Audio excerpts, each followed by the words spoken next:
ప్రారంభించుకుంటాము. ప్రార్థన. పరలోకమందున్న మా తండ్రి, పరిశుద్ధ దేవ, మహోన్నతుడ, జీవముల తండ్రి, జీవాధిపతి, మీ స్తోత్రాలు చెల్లిస్తున్నాం. నీ ప్రియ కుమారుడు మా ప్రభువును మా రక్షకుడైన యేసు ప్రభువారి శ్రేష్టమైన, ఘనమైన, పరిశుద్ధమైన, అసమానమైన, అద్వితీయమైన అనే నామాల కంటే హెచ్చైన నామం పేరిట సాయంకాల సమయంలో వారం కార్యక్రమంగా మీరు మాకు ఇస్తున్నటువంటి ఈ సన్నప్రార్థన సమయం స్తోత్రాలు. రాగని ప్రియులు గౌరవాలు రావాల్సిన మా ప్రియులు మార్గంలో ఎవరిని ఏర్పాట్లు ఉన్నారు నడిపించి మహిమ పొందమని ప్రార్థిస్తున్నాం. సహాయం చేయండి దయ మా ప్రభా, మాటలు సహాయం చేయండి, వాయిద్యాలు సహాయం చేయండి, కరెంటు మైకు లైట్ వాతావరణం సమస్తని స్వాధీనించుకోవాల్సిందిగా ప్రార్థిస్తున్నాం. అవకాశం లేకుండా దయచేయండి. మా ప్రార్థన సమయం కూడా ఎంతో దీర్ఘకరంగా ఆశ్వాదకరంగా చేయమని ప్రార్థిస్తున్నాము. సహాయం చేయండి. గొప్ప దేవుడిగా మీ నామం చూపొచ్చి మీరే మహిమ పొందవలసిందిగా వేడుకొచ్చి మామయ్య సహాయం చేయండి. దయలో తండ్రి అనేకమైన కొరతలతో కష్టాలతో మీ సందర్శించుండగా మీ శిలువ యొక్క పరిష్కారంలో అటువంటి సమస్య ఏది లేదని ఎదిగి నీ బాధపడుతుండగా మీరే సహాయం చేయమని మా వాకుల గురించి మహిమ పొందమని వందనాలు చెల్లిస్తూ మీ ఆరోగ్య సహాయం చేయమని సమస్త మహిమ ఘనత మీకే ఆరోపించుకుంటూ యేసుక్రీస్తు వారి పరిశుద్ధమైన నామంలో ప్రార్థించి స్తుతించి అతిగ్రహంగా వేడుకొనుచున్నాము తండ్రి. ఆమేన్.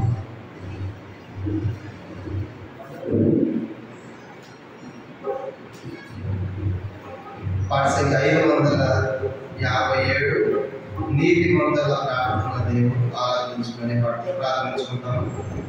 557 కొత్త వాటిలో, పాత వాటిలో 546, ఇంకా పాతలైతే 459. కొత్త వాటిలో 557, పాత వాటిలో 546. నీతి మంతుల ప్రార్థనా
దేవుడాలకించును, Oh,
మరియు పాట పాడతాము.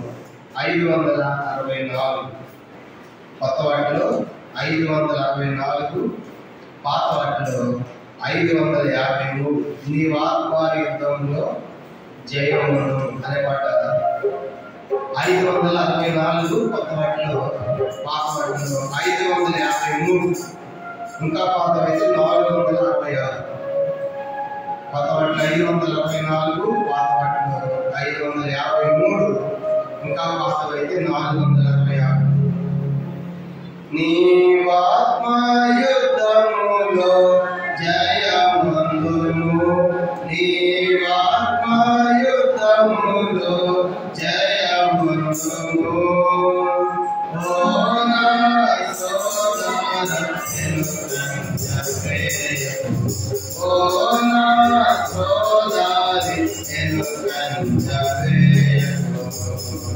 నీ ఆత్మ యుద్ధములో జయమును, నీ ఆత్మ యుద్ధములో జయమును. ఓ నా సోదర ఓ నా సోదరి స్వామి సిలువను మోసి, స్వామి సిలువను మోసి సైతాను రాజ్యము పూర్తిగా జయించే, సైతాను రాజ్యము పూర్తిగా జయించే. నీవుని యేసుని వెంబడి వెళ్ళుమా, నీవును యేసుని వెంబడి వెళ్ళుమా. ఓ నా సోదర వెనుకంజవే, ఓ నా సోదర వెనుకంజవే. నీ ఆత్మ యుద్ధములో జయమును, నీ ఆత్మ యుద్ధములో జయమును.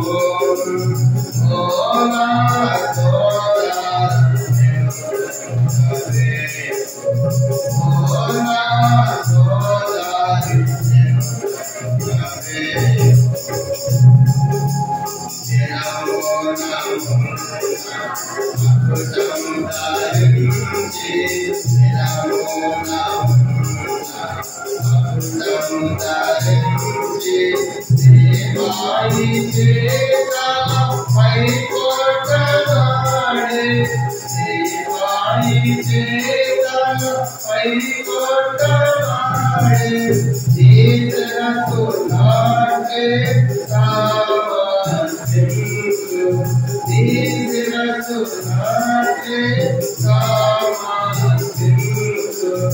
Oh,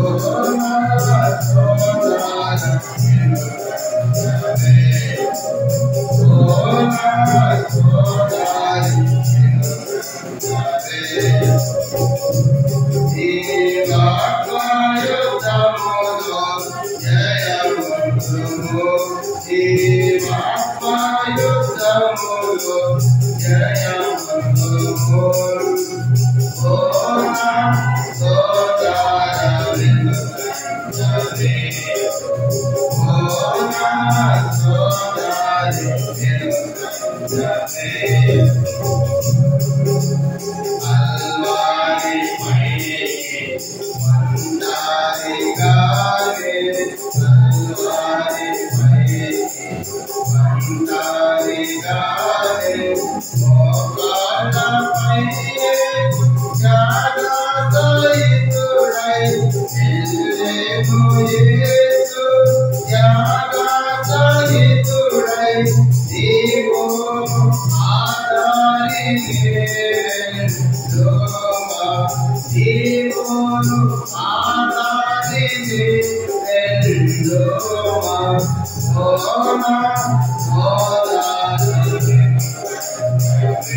వారి కొరకే ప్రార్థన చేస్తున్నాను. యేసు ప్రభువు తండ్రికి చెప్తున్న మాట ఇది. యోహాను 17వ అధ్యాయం యేసు ప్రభువు చేసిన పెద్ద ప్రార్థన. ఎవరి కోసం ఆయన చేస్తున్నారంటే వారి కొరకు. అంటే నేను వారి కొరకు చేస్తున్నాను, లోకం కొరకు చేయడం లేదు. యేసు ప్రభువు చివరిగా సిలువకి వెళ్ళబోయే ముందు పెద్ద ప్రార్థన చేశాడు, అదే ఈ 17వ అధ్యాయం. కాబట్టి వారి కొరకు అంటే ఎవరు? శిష్యులు. ఎవరంట? శిష్యుల కోసం చేస్తాం. కాబట్టి తండ్రి దగ్గరికి ఆయన వెళ్ళిపోతాడు. కనుక ఆయన సిలువ వేయబడి సమాధి చేయబడి 300 తిరిగి లేచి తండ్రి దగ్గరికి వెళ్ళిపోతాడు. ఆరోగ్యం వెళ్ళిపోతాడు, పర్లకు వెళ్ళిపోతాడు. అయితే ఆ ఉన్నటువంటి పని వీడి చేయాలి, శిష్యులు చేయాలి. కాబట్టి నేను వారి కొరకే చేస్తున్నాను. వాళ్ళు ఎట్లా ఉండాలి, ఆ శిష్యులు ఎట్లా ఉండాలంట చూడండి. 22కి వచ్చిన యోహాను సువార్త 17వ అధ్యాయం 22కి వచ్చిన చదువుకుంటా. మరియు నీవు నన్ను పంపితువని లోకం నమ్మునట్లు తండ్రి నాయన నీవును నీ యందు నేను నమ్మలాగున వారు మన యందు ఏకమై ఉండవాలని వారి కొరకు మాత్రం నేను ప్రార్థించట్లేదు. వారి వాక్యం వల్ల నా యందు విశ్వసించు వారందరూ ఏకమై ఉండవాలని ప్రార్థించుతున్నాను. చూసారా, యేసు ప్రార్థన అంటే కనుక యేసు ప్రభువుని విశ్వసించిన వారందరూ కూడా, యేసు ప్రభువుని నమ్మిన వారందరూ ఎలా ఉండాలంట? ఏకమై ఉండాలి. అది ప్రభు యొక్క ప్రార్థన. కలిసి ఉండాలి, ఏక మనసుతో ఉండాలి. యేసు ప్రభువు చేస్తున్న ప్రార్థన. కాబట్టి ఆయన ఉద్దేశం ఏంటంటే, ఆయన ఆశ ఏంటంటే, తండ్రి నీవు నేను ఎలాగో ఏకమై ఉన్నామో ఆ యొక్క వాక్యము, వారి వాక్యము విన్నటువంటి వారందరూ కూడా, యేసు ప్రభువుని విశ్వాసం ఉంచిన వారందరూ కూడా, వారు ఏ మతమైనా, ఏ కులమైనా, ఏ ప్రాంతమైనా, ఏ భాష, ఏ దేశమైనా ప్రభు రక్తంతో కడగబడిన తర్వాత, విశ్వాసంగా చేయబడిన తర్వాత, యేసు క్రీస్తు శిష్యులుగా చేయబడిన తర్వాత వాళ్ళందరూ ఎట్లా ఉండాలి? ఒకరు ఏకమై ఉండాలి. కనుక 23 కూడా మనము ఏకమై ఉండాలన్న వారు ఏకమై ఉండవాలని నీవు నాకు అనుగ్రహించే మహిమను నేను వారికి ఇచ్చింది. కాబట్టి యేసు యొక్క ఉద్దేశం, ఆయన ఆశ ఏంటంటే వాళ్ళు ఏకమై ఉండాలి. కాబట్టి ఏకమై ఉండి దేవుని సేవ చేయాలి. ఇది ప్రభు యొక్క ఆశగా మనం చూస్తాం. కాబట్టి శిష్యుల కోసం చేసిన ప్రార్థన కనుక శిష్యులు, ఆయన శిష్యుల యొక్క వాక్యము విన్నటువంటి వారందరూ కూడా వారు ఏకమై ఉండాలని దేవుని యొక్క ప్రార్థన. ఈ వాక్యాన్ని ధ్యానం చేయడం ప్రార్థన. పరలోకమందున్న మా తండ్రి, పరిశుద్ధ దేవుని స్తోత్రాలు. ఈ రాత్రి మీరు సిలువకి వెళ్ళకపోవడము శిష్యుల కోసం చేసిన ప్రార్థనలో వారు ఏకమై ఉండాలని మీరు కోరారు. దయగా మా తండ్రి, ఆ శిష్యుల కోసం ఎలాంటి ప్రార్థన చేశారో ఈ రాత్రి ధ్యానం చేయబోతుండగా మీరే మాకు కావాల్సిన వాక్కులు దయచేయమని సహాయపడమని, ఐదు దాసులు సిలువ సంఘం మరుగుపరిచి మాకు కావాల్సిన వాక్కులు దయచేయమని యేసు ప్రభు నామమున ప్రార్థించి వేడుచున్నాము తండ్రి. ఆమేన్. కానీ పిల్లలు మనం గమనించాలంటే యేసు ప్రభు వారి వరకు మాత్రమే చేస్తున్నారు, శిష్యుల వరకు మాత్రమే చేస్తున్నారు. వారు 21వ వచనంలో రాయబడింది ఏకమై ఉండాలి, 22వ వచనంలో కూడా ఏకమై ఉండాలి అని ప్రార్థన. కాబట్టి ఈనాడు సంఘంలో కూడా మరి ఇక్కడే కాదు, మరి ప్రపంచం అంతటా ఉన్నటువంటి క్రైస్తవ సంఘంలో ఐక్యత ఉండాలి, ఏకత్వం ఉండాలి. విచారం ఏంటంటే పరిచర్య ఎన్నో ప్రాంతాల్లో జరుగుతుంది, కానీ వాళ్ళు ఏక మనస్సు లేకుండానే చేస్తారు. ఫిలిప్పీ రాసిన పత్రిక పౌలు అదే రాస్తూ ఉంటాడు. కనుక సేవ జరుగుతుంది, కానీ మీరు సేవలో పాల్గొంటున్నారు, కానీ మీరు ఏక మనస్సుతో లేదు. ఫిలిప్పీ రాసిన పత్రిక 4వ అధ్యాయం 2వ వచనం. ఫిలిప్పీ రాసిన పత్రిక 4వ అధ్యాయం 2వ వచనం.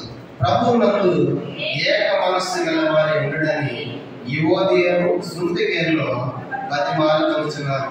అవును, నిజమైన సహకారి ఆ స్త్రీలకు నిర్మించడం నా యొక్క సహకారంతో సువార్త పనులు నాతో కూడా ప్రయాసపడిన వారు కనుక వారికి సహాయం చేయమని నేను వేడుకొంటున్నాను.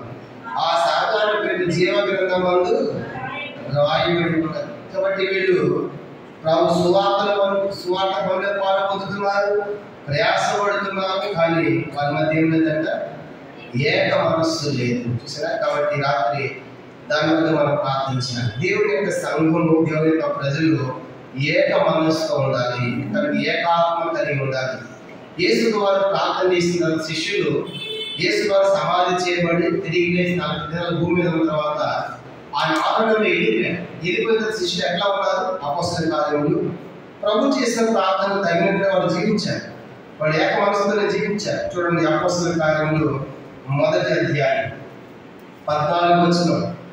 అపోస్తల కార్యములు 1వ అధ్యాయం 14వ వచనం చూసామంటే అపోస్తల 1:14 వీరందరూ వీరిలో కూడా ఉన్న కొందరు స్త్రీలను యేసు అనే మరియు ఆయన సహోదరులు ఏక మనసుతో ఎడతెగక.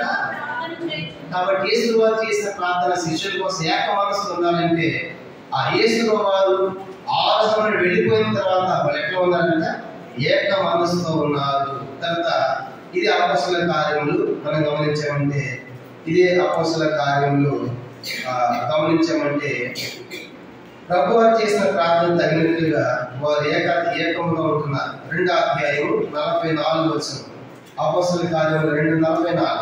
విశ్వసించిన వారందరూ ఏకముగా కూడి తమ తల్లిదండ్రులే సమిష్టిగా ఉంచుకొని. కాబట్టి విశ్వసించిన వారందరూ కూడా ఏకముగా ఉంటున్నారు. తర్వాత గమనించమంటే 4వ అధ్యాయము 24వ వచనం. అపోస్తల కార్యములు 4:24. వారు విని ఏక మనసుతో దేవుని దగ్గరగా మొదలుపెట్టారు. కాబట్టి యేసు వాళ్ళు శిష్యుల కోసం చేసిన ప్రార్థనలో వాళ్ళు ప్రభు వెళ్ళిపోయిన తర్వాత ఆయన చేసిన ప్రార్థన తగినట్టు ఏక మనసుతో ఉంటున్నారు.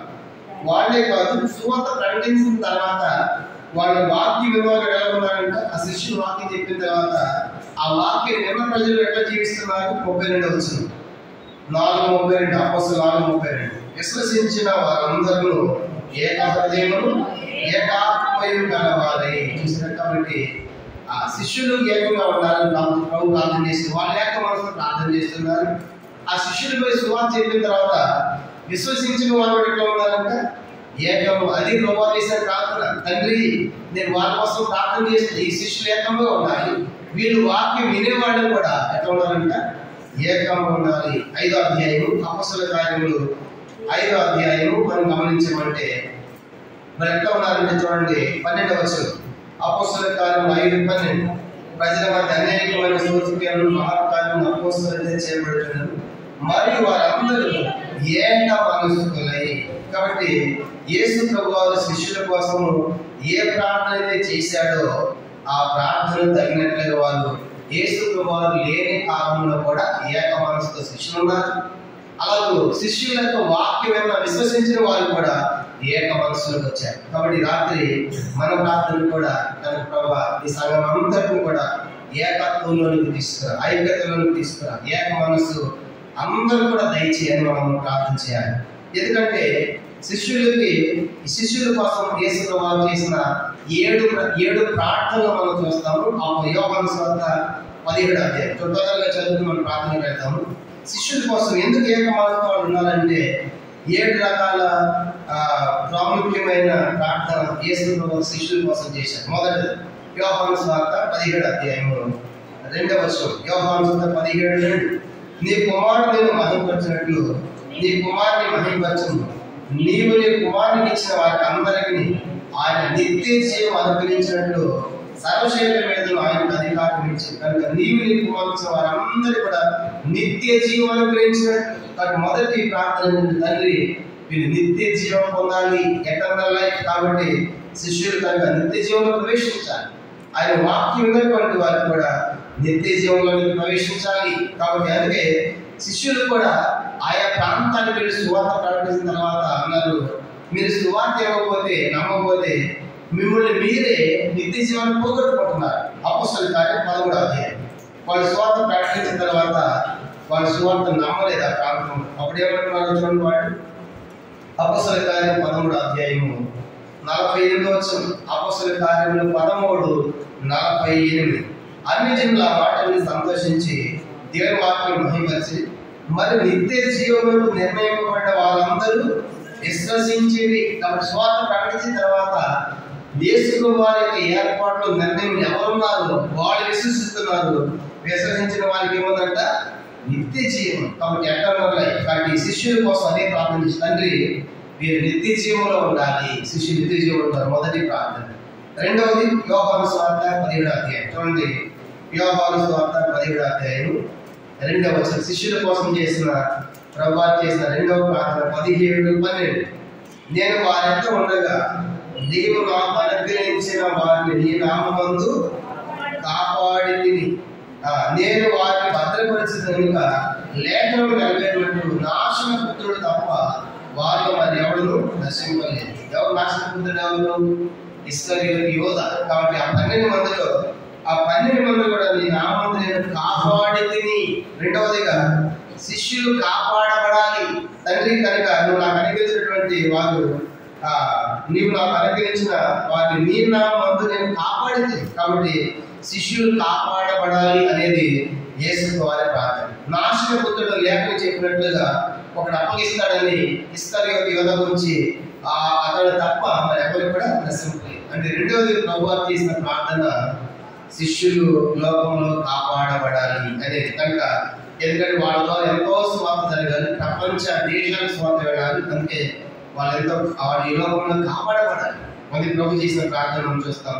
ఎందుకంటే ఆయన కొన్ని దినాలు కొన్ని గంటలకు ఆయన సిలువేయబడతాడు. కాబట్టి ఈ ప్రార్థన తండ్రికి చేసిన తండ్రి ఈ శిష్యులు నిత్య జీవంలో ప్రవేశించాలి. ఈ శిష్యులు కనుక కాపాడబడాలి, ఈ లోకంలో కాపాడబడాలి. రెండవ ప్రార్థన. మూడవది యోహాను సువార్త 17వ అధ్యాయం 14వ వచనం. యోహాను సువార్త 17:14. ఇది మూడవ ప్రార్థన. 17:14.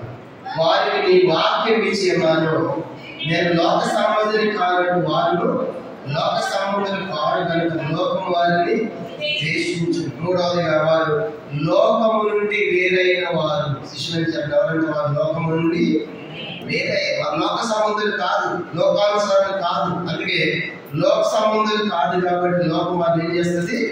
ద్వేషిస్తారు. కాబట్టి లోకము నుండి వేరే ఉండాలి. శిష్యులు అలాగే జీవించారు. కనుక శిష్యుల జీవితం మనం చూసినప్పుడు అపొస్తలుల కార్యాలు ఎంత అద్భుతంగా వాళ్ళు లోకం నుండి వేరే మేము దేవుని మాట వినాలి. కాబట్టి మీ మాట వినాలా, మేము దేవుని మాట వినాలా, దేవుని మాట వింటాం మిమ్మల్ని. వారి లోకం నుండి వేరైనట్లుగా వారి జీవితంలో మనం చూస్తాం. ప్రభు చేసిన మూడవ ప్రార్థన వారి లోకం నుండి వేరే ఉండాలి. ఎందుకంటే ఇప్పుడు దాకా ప్రభు వాళ్ళతో ఉన్నాడు, ఇంకా ఆయన సిలువుకి వెళ్తాడు, వాళ్ళతో ఉండడు. కాబట్టి తండ్రికి ఇవన్నీ కూడా ప్రార్థన చేస్తున్నాడు. తండ్రి వాళ్ళు నిత్యం పొందాలి, వాళ్ళు రెండవదిగా కాపాడబడాలి, మూడవదిగా వాళ్ళు లోకం నుండి వేరే తను జీవించి ఆ లోకంలో స్వార్థ ప్రకటించాలి. మూడవది. నాలుగో చూద్దాము 17వ వచనం. నాలుగో సంగతి 17:17. సత్యమందు వారిని ప్రతిష్ట చేయు, నీ వాక్యమే సత్యం. కాబట్టి నాలుగో సంగతి సత్యమందు వారిని ప్రతిష్ట చేయు. కాబట్టి వాళ్ళు సత్య సంబంధం లోకం నుండి వేరే సత్య సంబంధాలు సత్యాన్ని ప్రకటించే వాళ్ళు ఉండాలి. కాబట్టి సత్యమందు వారిని ప్రతిష్ఠత చేయు. కాబట్టి ఏది సత్యము, ఏసే మార్గము, ఆయన జీవం, ఆయనే సత్యం. ఆయన గురించి చెప్పుకొని ఉండలేకపోయారు.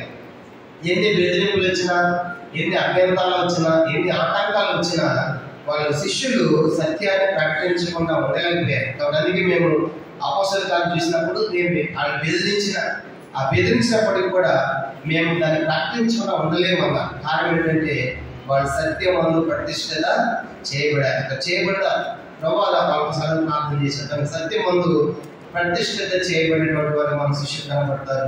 నాలుగో సంగతి 5వ చూద్దాము. 17వ అధ్యాయం 18వ వచనం. యోహాను సువార్త 17:18. నీవు నన్ను లోకమునకు పంపిన ప్రకారము నేను వారి లోకమునకు పంపి. తండ్రి నువ్వు ఎట్ట పంపించే ఈ లోకానికి ఆ శిలువ కార్యం కొరకే, రక్షణ కొరకే నేను కూడా శిష్యుల లోపల పంపిస్తున్నాను.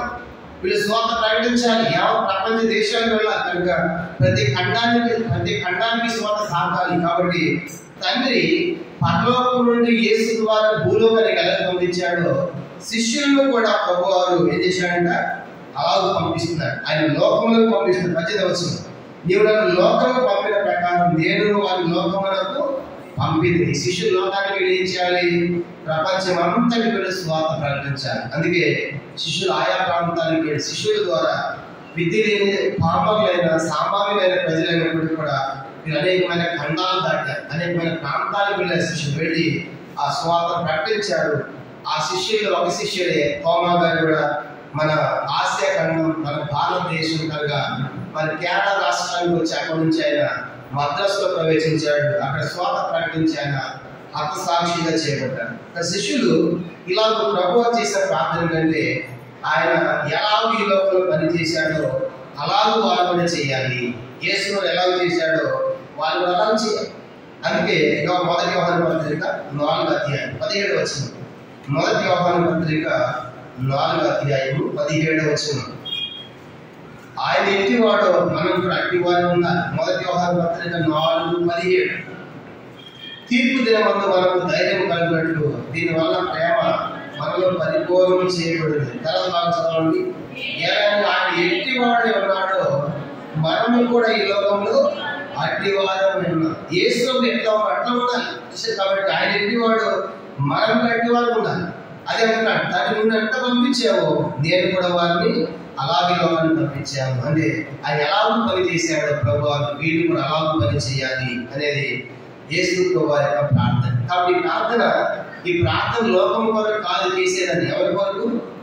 ఆయన శిష్యుల కోసం. కాబట్టి వాళ్ళు నిశ్చయం పొందాలి, వారు కాపాడబడాలి, వారి లోకం నుండి వేరై జీవించాలి, తర్వాత సత్యమందు ప్రదర్శ చేయబడాలి. తర్వాత ఆ తండ్రి నన్ను ఎట్లా పంపించాడు, నేను ఇప్పుడు అలాగ పంపిస్తాను కాబట్టి నేను ఎలాగ పని చేసిన వారు అలాగే లోకంలో పని చేయాలి. ఇది 5వ నుంచి వస్తాం. 6వ చూద్దాము. యోహాను సువార్త 17వ అధ్యాయం 24వ వచనం. యోహాను సువార్త 17వ అధ్యాయం 24వ వచనం. తండ్రి నేను ఎక్కడ ఉంటునో అక్కడ నీవు నాకు అనుగ్రహించిన వారు నాతో కూడా ఉండవల్లని, నీవు నాకు అనుగ్రహించిన వారు నా మహిమను వారు చూడవల్లని కోరుచున్నాను. జగత్మాన వేయడానికి ముందు నీవు నన్ను ప్రేమించింది కనుక తండ్రి నేను ఎక్కడ ఉందనో అక్కడ నీవు నాకు అనుగ్రహించిన వారు కూడా నాతో కూడా ఉండాలి. ఎందుకంటే నీవు నాకు అనుగ్రహించిన మహిమను వారు కూడా చూడాలి. అంటే ప్రభు ఆశ ఏంటంటే ఈ శిష్యులు చూడక ఆయన మహిమను చూడాలి. తండ్రి నేను ఏదైతే నీ మహిమను చూశానో నన్ను వెంబడించేటువంటి వారు నాతో ఉన్నటువంటి శిష్యులు కూడా నీ మహిమను చూడాలి, నీ మహిమలో ప్రవేశించాలి. చూసారా ఎందుకు బాధ్యత అంటే ప్రభు వారు ఎక్కడ ఉంటున్నారు ఆయన శిష్యులు కూడా అక్కడ ఉన్నారు. ఆయన ఎక్కడ ఉంటాడు? తండ్రితో మహిమలో ఉంటాడు. కాబట్టి వీళ్ళు కూడా ఏం చేయాలంట? వీళ్ళు కూడా నా మహిమను చూడాలి, నాకు అనుగ్రహించిన వాళ్ళు కూడా వారికి ఆ మహిమను చూడాలి అంటాడు. 23 ఏమంటే ఆ మహిమ ఇచ్చాను అంటాడు. చూడండి 23 వచ్చిన కూడా వారి యొక్క నేను నా యొక్క నీవును ఉండటం వల్ల వారి సంపూర్ణంగా చేయబడి ఏకము ఉన్నందున నీవు నన్ను పంపితమని, నీవు నన్ను ప్రేమించినట్టు వారిని కూడా ప్రేమించటమని లోకము తెలుసుకున్నట్టు నాకు అనుగ్రహించిన మహిమను వారికి ఇచ్చింది. ప్రభు ఆశ ఏంటంటే ఆయన శిష్యులు కూడా ఆయన మహిమను చూడాలి, ఆయన మహిమను చూడాలని ఆయన ప్రార్థన చేస్తా ఉన్నాడు. ఇది 6వ ప్రాముఖ్యమైన సంగతి. 6 విషయాలు మనం చూసాం. మొదటిది వాళ్ళు నిత్యజీవం పొందాలి. రెండవది వాళ్ళు లోకంలో కాపాడబడాలి. మూడవది లోకం నుండి వేరే ఉండాలి. నేను వెళ్ళిపోతున్నాను కాబట్టి లోకంలో కలిసిపోకుండా వేరేగా జీవించాలి. లోకం ఏదైనా జీవించడమే కాదు, సత్యమందు వాళ్ళు ప్రతిష్ఠ చేయబడాలి. చేయబడిన తర్వాత ఆయన లోకంలో సత్యాన్ని ప్రకటించాలి. అంటే ఆయన ఎలా చేశాడు అలా చేయాలి. తర్వాత అలా సత్యాన్ని ప్రకటించే వాళ్ళు ఆయన మహిమను చూడాలి. చివరికి వాళ్ళు పరిపూర్ణులుగా ఏకమై ఉండాలి. 23వ వచనం చూడండి. 23వ వచనం. వారి ఏడు సంగతి వారి యొక్క దేవుడు నా యొక్క దేవుడు ఉండటం వల్ల వారి సంపూర్ణులుగా చేయబడి ఏకముగా ఉన్నందున, అంటే సంపూర్ణులుగా పరిపూర్ణులుగా చేయబడాలి. ఎలా సాధ్యమవుతుందంటే ఏకమై ఉండాలని ప్రభు యొక్క ప్రార్థన. అందుకే 21వ వచనంలో ఏకమై ఉండాలంటాడు, 22వ వచనంలో ఏకమై ఉండాలంటాడు, 23వ వచనం కూడా ఏకముగా ఉండాలి. కానీ ప్రభు వారు చేసిన ప్రార్థన 3 సార్లు వాడు చెప్పాడు కనుక వాళ్ళు ఏకముగా ఉండాలి. చూసారు కనుక 21లో ఏకమై ఉండవాలని ప్రార్థించున్నారు. 22లో ఏకమై ఉండవాలని నీవు నాకు అనుగ్రహించిన మహిమ నేను వారికి ఇచ్చేది. 23లో వారు సంపూర్ణులుగా ఏకముగా ఉన్నందున. కాబట్టి ప్రభు యొక్క ఆశ ఏంటంటే ఆయన ఉద్దేశము ఆయన శిష్యులు ఏకముగా ఉండాలి. కాబట్టి రాత్రి ఆ శిష్యుల కోసం చేసిన ప్రత్యేకమైన ప్రార్థన. ఇది లోకం కోసం చేయలేదు. 9వ వచనం చూడండి. 17వ అధ్యాయము 9వ వచనం 17:9. నేను వారి కొరకు ప్రార్థన చేయించున్నాను, లోకము కొరకు ప్రార్థన. కాబట్టి ప్రార్థన కోసం చేయలేదు, లోకము కొరకు చేసిన ప్రార్థన కాదు. ఇది శిష్యుల కోసమే చేశాడు. అధ్యాయం అంతా. ఎందుకంటే ఆయన 18వ అధ్యాయంలో అప్పగించబడతాడు. 17వ అధ్యాయం అంతా ప్రార్థన. 17వ అధ్యాయంలో 18వ అధ్యాయం అప్పగించబడి సిలువ వేయబడి కనుక 3 దినాల సమాధిలో ఉండి 40 లేచి 40 దినాలు వెళ్ళిపోయిన తర్వాత వీళ్ళు ఎలా జీవించాలి లోకంలోని శిష్యుల కోసం చేసిన పెద్ద ప్రార్థన మనకు 17వ అధ్యాయం కనపడతాం. కాబట్టి యేసు వారి యొక్క శిష్యులు ఎట్లా ఉన్నారు, ఏక మనసుతో ఈనాడు సంఘంలో అందరూ కూడా అలాంటి ఏక మనసు, ఏకాత్మ, ఏక హృదయం, ఏక అభిప్రాయం కలిగినప్పుడు ఎంతో గొప్ప సువార్త సేవ దేవుని యొక్క పని జరుగుతుంది. అలా శిష్యులు అనేకమైన ప్రాంతాలకు వెళ్ళి వాళ్ళు సేవ చేయగలిగారు. కారణం ఏంటంటే శిష్యులు అందరికీ సామర్థ్యం ఉంది, అందరు అద్భుతాలు చేయగలరు. కానీ మనకు కనపడేది ఎవరంటే, చూడండి ఒక మాట చదివి ముగిస్తాను. అపోస్తలుల కార్యములు 2వ అధ్యాయం, అపోస్తలుల కార్యములు 2వ అధ్యాయం 14వ వచనం. అపోస్తలుల కార్యములు 2వ అధ్యాయం 14వ వచనం చూడండి. అయితే పేతురు ఆ 11 కూడా లేచి నిలిచి వెంటనే వారితో పెట్టారు. చాలు. ఇదేంటంటే పెంతెకొస్తేనన్నా యెరూషలేము అంతా ఆ ప్రపంచ దేశాల నుంచి, ఆకాశం కింద ప్రతి జనముల నుంచి యూదులు వచ్చారు యెరూషలేము ప్రాంతానికి. చూడండి 5వ వచనం, పైన 5వ వచనం, 2వ అధ్యాయం 5వ వచనం. ఆ కాలం ఆకాశం కింద నుండి ప్రతి జనములో నుండి వచ్చిన ప్రత్యేక యూదులు యెరూషలేములో కాపురం ఉండేది. ఇది పస్కా పండుగ. అందరూ ఏం చూడాలి, ఇశ్రాయేలు ప్రజలు పస్కా పండుగ రాగానే వారు ఏ ఖండంలో ఉన్నా, ఏ దేశంలో ఉన్నా పస్కా పండుగ సమయానికి ఎక్కడ రావాలి, వాళ్ళు యెరూషలేముకి రావాలి. అది వాళ్ళ దీపం, ధర్మశాస్త్రం అలా ఉంది. కానీ ప్రతి పస్కా పండుగకి ప్రపంచ దేశం యూదులందరూ యెరూషలేముకి వెళ్తారు. అక్కడ పస్కా పండుగ ఆచరిస్తారు. ఇది 2వ అధ్యాయంలో పరిశుద్ధాత్మ దేవుడు దిగాడు. ప్రపంచ దేశంలో ఆకాశం మీద నలుగురు యూదులు వచ్చి ఉన్నారు. ఇప్పుడు అక్కడ 14వ వచనంలో ఎంతమంది ఉన్నారు అపోస్తలులు? 14వ వచనం ఎంతమంది ఉన్నారు? ఆ పేతురు 11తో కూడా లేచి, అంటే పేతురుతో పాటు నేషనల్గా 11 మంది ఉన్నారు. చెప్పండి, పేతురుతో పాటు ఎంతమంది ఉన్నారు? మొత్తం ఎంతమంది అపోస్తలులు? 12 మంది. 12 మంది. ఇప్పుడు మిగతా 11 మంది ఉంటే పేతురు ఒక్కడే లేచి వారు చెప్పాడు. ఈ 2వ అధ్యాయంలో పేతురు ఒక్కడు లేచి మీరు అంత చెప్పుకుంటూ వచ్చాడు, లేకుండా అలా చెప్పుకుంటూ వచ్చి 36లో మీరు సిలువేసి చేసిన దేవుడు ప్రభు గారు క్రీస్తు గారు నియమించాడు అని సువార్త ప్రకటించిన తర్వాత దాదాపుగా 41వ వచనంలో 3000 మంది బాప్తిసం పొంది చేర్చబడ్డారు. ఇప్పుడు ప్రశ్న ఏంటంటే, అందరూ చూడాలి, 11 మంది ఉన్నారు. 11 మంది కూడా సేమ్ పవర్స్ ఉంది శిష్యులు, పేతురులాగా. కానీ సువార్త చెప్పింది ఎవరు? చెప్పండి, సువార్త చెప్పింది ఎవరు? పేతురు ఒక్కడే. మిగతా వాళ్ళు కూడా లేచి మేము కూడా చెప్తాం, నువ్వు చెప్పేది ఏంటి అని మనమైతే అక్కడ అనేవాడు. మనమైతే పేతురు ఒక్కడే కాదు, యేసు శిష్యులు మా పేరు కూడా ఉంది, మేము కూడా శిష్యులే కాబట్టి నువ్వేంత మేము కూడా అంతే అంటాం. కానీ ఇక్కడ పేతురు ఒకటే లేచాడు. మిగతా 11 మంది ఏమైపోయారు చెప్పండి? అందరు సైలెంట్ చెప్పారు. ఎందుకు పేతురు ఒకటే సువార్త చెప్పాలి వాళ్ళకి అంటే? మిగతా వాళ్ళకి రాదా? వీళ్ళకి పవర్ లేదా? వీళ్ళకి రాదన్నా? వీళ్ళకి వచ్చు, సువార్త వచ్చు, పవర్ కూడా ఉంది. కానీ దేవుని యొక్క వాగ్దానం పేతురు కూడా ఇచ్చాడు. మత్తయి సువార్త 16వ అధ్యాయం. ఆ మాట చూసి మనం ప్రార్థన చేద్దాం. మత్తయి సువార్త 16వ అధ్యాయము. ప్రభు చెప్పాడు ఒక మాట ప్రభుకి, పేతురుకి. మత్తయి సువార్త 16వ అధ్యాయము 18వ వచనం. మత్తయి సువార్త 16:18 అందరం కలిసి. మరియు పేతురు, ఈ బండ మీద నా సంఘమును కట్టుదును, పాతాళంలోకి దూరం దాన్ని నిర్ణయించి చెప్తున్నారు. 19వ వచనం. పరలోక రాజ్యం యొక్క తాళము చెవులు నీకు ఇచ్చను, నీ భూలోకం దేని బంధించదు అది పరలోకం బంధింపడు, భూలోకం దేని పొదువో అది పరలోకం అందరితో చెప్పాడు. ఇప్పుడు 19వ వచనంలో పరలోక రాజ్యం తాళం చెవులు ఎదుర్కొన్నాయంట పేతురు. అంటే ఇప్పుడు పరలోక రాజ్యం పోవాలంటే మొట్టమొదటి తాళం తీయాల్సిందే వాళ్ళు పేతురు తీయాలి. అందుకే ఇప్పుడు 2వ అధ్యాయంలో మాట్లాడుతున్నారు, పేతురు మాట్లాడుతున్నాడు. పేతురు మాట్లాడితే ఎంతమంది పరలోక రాజ్యానికి 41వ వచనం. కాబట్టి అతని వాక్యం అంగీకరించిన వారు బాప్తిసం పొందిరి. ఆ దినం ఇంచుమించు 3000 మంది ఎవరు వాక్యం విన్నవారు? పేతురు. పేతురు ఎందుకు చెప్పాలి? ఇప్పుడు చెప్పండి, పేతురు అని చెప్పాలి. ప్రభు చెప్పాడు, పేతురు మొట్టమొదట పరలోక రాజ్యానికి తాళం ఉనిగా ఉండాలి. చూసారా? అందుకే మిగతా వాళ్ళలో మౌనం ఉన్నారు. కాబట్టి మిగతా కూడా చెప్పారు. అంటే ఎవరికి ఇచ్చిన వాగ్దానాలు, ఎవరి సామర్థ్యాన్ని వాళ్ళు ఆలోచించి అలా చేసినప్పుడు దేవుని సేవ ఎంతో గొప్పగా చేస్తాం. కాబట్టి మిగతా వాళ్ళు నువ్వు ఎందుకు చెప్పాలి పేతురు, మేము చెప్తామని అది వాళ్ళు అక్కడ స్థలం లేదు, గొడవ లేదు. కానీ ప్రభు చెప్పిన ముందు పరలోక రాజ్యం తాళం చెంది ఇచ్చాను, మొట్టమొదటి ఓపెన్ చేయాలి. ఇప్పుడు ఉండాలి ఓపెన్ చేసి ఎంతమంది వెళ్ళిపోయారు? 3,000 మంది ఇక్కడ పర్లోక రాజ్యానికి వెళ్ళిపోయారు. ఎంత గొప్ప సంగతి. తర్వాత ఇంకోటి చెప్పాడు, దానికి మరణం ఏంటి? పాతాళంలో తాళపు చెవులు ఎవరి దగ్గర ఉన్నాయంటే నా స్వాధీనంలో ఉన్నాయన్నాడు.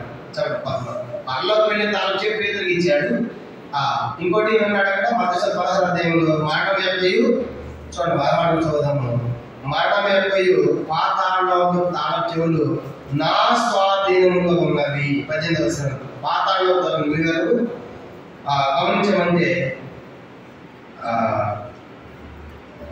ప్రకటనలో మొదటి అధ్యాయం. ప్రకటనలో పర్లోక రాజ్యం తాళం పేతురుకి ఇచ్చాడు. ఇక్కడ మనం చూస్తాం ప్రకటన మొదటి అధ్యాయము. చూడండి, ఒక మాట చూద్దాం. ప్రకటన గ్రంథము మొదటి అధ్యాయము 19వ వచనం. ప్రకటన 1:18 వచనం. మరియు మరణం ఏంటి? పాతాళంలోకి తాళపు చెవులు నా స్వాధీనంలో ఉన్నవి. బ్రహ్మలు చూడాలి కనుక పరలోక రాజ్యానికి వెళ్ళి తాళం చెవి పేతురు చేతిలో పెట్టాడు. మరణానికి పాతాళానికి వెళ్ళి తాళం చెవి ప్రభు దగ్గర పెట్టాడు. అంటే ఎందుకంటే మనమంతా పేదలు లాంటివాడు. పేదలు మనలాంటి వాడు పాపం చేసినందుకో వాడు లోపల వేసేస్తాడు. ఏ లోపల మరణాన్ని పాతాళానికి పేదలు నీకు అదొద్దులే, పరలోక రాజ్యానికి వెళ్ళి మాత్రం తీసుకున్నాడు.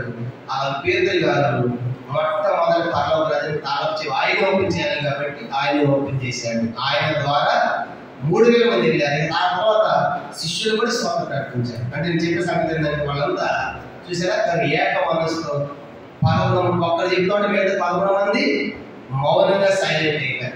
పేదలు నీకు దిగించిన పావు చెయ్యి, ఏం పర్వాలేదు, ఇప్పుడు పేదలు చేసి వీళ్ళు కూడా చేసినట్లే చూసారా. కనుక అన్ని సందర్భాలు 11 మంది ఉన్నట్టు మనం చూద్దాం. మిగతా అందరూ ఉన్నారు. చూడండి, అపోస్తలుల ఒక మాట చూద్దాం. పేదలకి ఎంత బాగుందో మిగతా వాడు అంతే బాగుంది. అపోస్తలుల కార్యములు 5:12 వచ్చారు. అపోస్తలుల కార్యములు 5:12. ప్రజల మధ్య అనేకమైన సూచనలను మహత్కార్యములను అపోస్తలుల చేత చేయబడుతుంది. అపోస్తలుల చేత అంటే 12 మంది కూడా అందరికీ అందరు అద్భుతాలు చేస్తారు. కానీ దేవుని యొక్క నియమాలను పాటిస్తున్నారు. పేదకి ఇచ్చిన కాబట్టి పేదలే ఆయన తాళపు చెవులు ఓపెన్ చేసుకోవచ్చు. కానీ రాత్రి మనము యేసు శిష్యులాగా సంఘం అంతా కూడా కలిసి ఏకత్వంతో ఏక అభిప్రాయం ఏక మనసుతో ఐక్యతలో ఉండాలని ప్రభువు చేసినట్లుగా మనం కూడా ప్రార్థించాలి. ఎందుకంటే వాళ్ళు నిత్య జీవం పొందాలి, లోపల కాపాడబడాలి, మనం కూడా లోకం నుండి వేరే జీవించాలి. ఆ వాక్యం ముందు ప్రతిష్ఠ చేయబడి వారిని మనం ఉండాలి.